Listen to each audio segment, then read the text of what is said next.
I'm Dr. Ryan DeBell from The Movement Fix, and in this video, we're going to talk about the biggest double standard in squatting.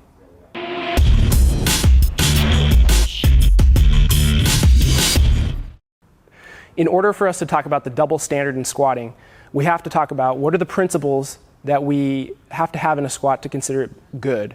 And we can agree that there's three. The heels need to stay on the ground, the knee needs to track over the middle to the outside of the foot, and the low back shouldn't round, or the upper back also shouldn't round in the squat. Alana's going to show us a squat from the front, just to get a quick demo of what that looks like. So you can see here at the bottom, the knee is tracking over the middle to the outside of the foot, the heel stays down. Go ahead and come up. And now let's take a look from the side. Go ahead and squat down again.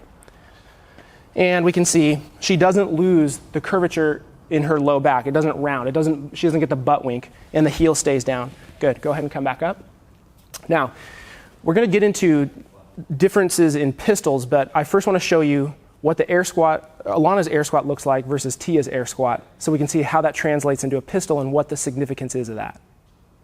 Alana and Tia are both going to show us what their air squats look like. So go ahead, you guys, and go down to the bottom of an air squat. And we can see that they both meet the three principles we talked about. The knees are tracking over the foot, the heels stay down. Go ahead and come back up, and then turn to the side. And go ahead and go down. And they don't lose the curvature of their back. Come back up. So if we're going to program air squats, high rep squatting, we would agree that there is no mechanical deficiency that we don't want to have in the squat. For example, the back rounding. Now we're going to take a look at the pistol. The pistol is a much more challenging movement to do and to have the mobility to do it properly. The reason for that is in the two-legged squat, your feet are apart. The squat is a balance game. You have to be balanced over your base of support in order to not fall over. And in the pistol, we bring one leg directly midline, which adducts and internally rotates the hip, and that makes us lose hip flexion. And when you lose hip flexion and you go down into a pistol, you're going to have to make up for it somewhere else to say balance over your foot. You're either going to make up for it in the ankle or you're going to make up for it in the low back. Now, Alana has amazing ankle mobility. So could you turn that way and show us your pistol? Or turn this way, yeah. That's fine. So you can see in her low back, she loses it just a little bit, but look how much ankle range of motion she has. And so to balance over her foot, by having good ankle range of motion, she can shift her weight forward through the ankle rather than having to round to the extreme in her low back. Good, go ahead and come back up. Now, even with as mobile as Alana is, she still loses the low back position. And so we have to ask ourselves a question of, if we let someone lose the low back and have the butt wink in an air squat, are we going to let them do that in a pistol? Same standards. It's still a squat. Let's take a look at Tia and her pistol. And we can see for Tia, there's more rounding in the low back.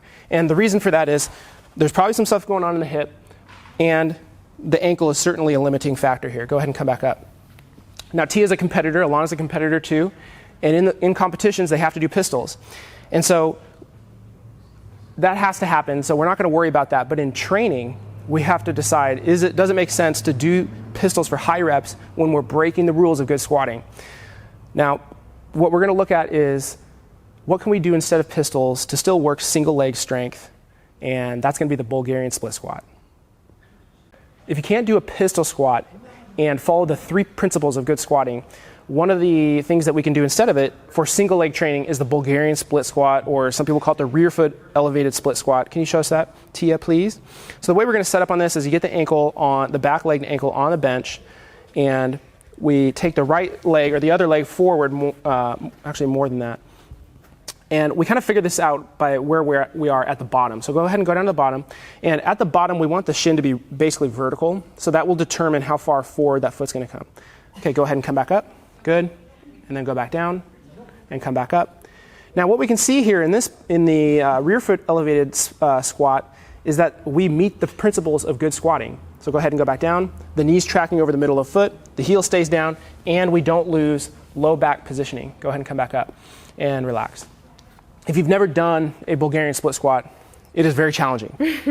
and we aren't violating the 3 principles of good squatting. So we're getting stronger and we're not putting ourselves at risk of injury. Now, there has been research to show that with repetitive rounding of the low back for several minutes, we lose stiffness we lose 17% of the spine's ability to resist flexion.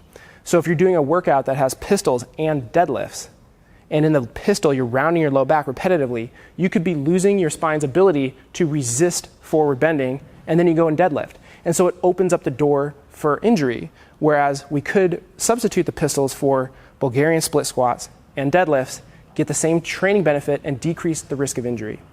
What we're going to look at later in this article are some of the ways you can work on the mobility restrictions in the ankle, the hip, to improve your pistol so we can decrease how much the low back has to make up for it.